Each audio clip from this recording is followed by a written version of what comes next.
Vay vay vay vay vay vay vay vay. Beşiğo babi. Hey, yaxşısınızlar valla. Biz yani keldik aldı bilen hammalarning bugungi yediğin mübarek bolsun. Teninglar salomat, ömrünglar uzun, yetni xo'shal xo'ram o'tkazishinglarni umid qilamiz. Mash penisa kechib qoldim, nima ish qilsanglar degan yetovga aytdigan.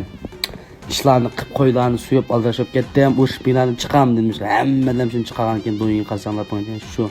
Men yana ma paylanan do'stlar, 3 yil paylanmasin deb bunda tamoqni etib chiqdim. Bu tamoqni hammadan etidi, lekin samsini hammadan qildi, lekin men har xil ichiga nimsab sinab beqishinglarni men işte tavsiya qilyapman-da, hamda shunda qilib bilgan nima qilib baqilay deb go'salli deb mo'ylish baq to'xtab turib hammadan qilganki ma alayda bir narsa qilli deb ma chayizida bir narsa qilib baqili deb sams qilishni o'ylashdik. Ranglik samsa va shu payzulga mana laza, pomidor, piyoz yana burunqidek. Anan lekin tuzni tangshab yana konpatada zirlarni tangshab valla qiyimni qilib qo'yamiz, qo'yib buni aralashtirib qo'yamiz deb kekeshlab ketdim.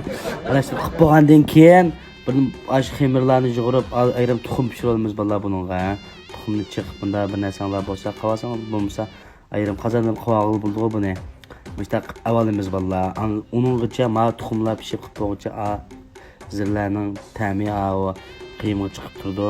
Xemirni işte mantiligini qanday bo'sh qilmay ekanmiz mana xemirni. Samsininkindek sal chingroq qildik emas.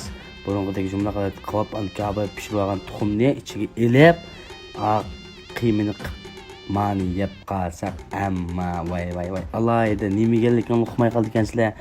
Kuchli bir narsa yegandek ta'm chiqirgajma va shu payzulga sinab beqishinglarni umid qilaman vallah.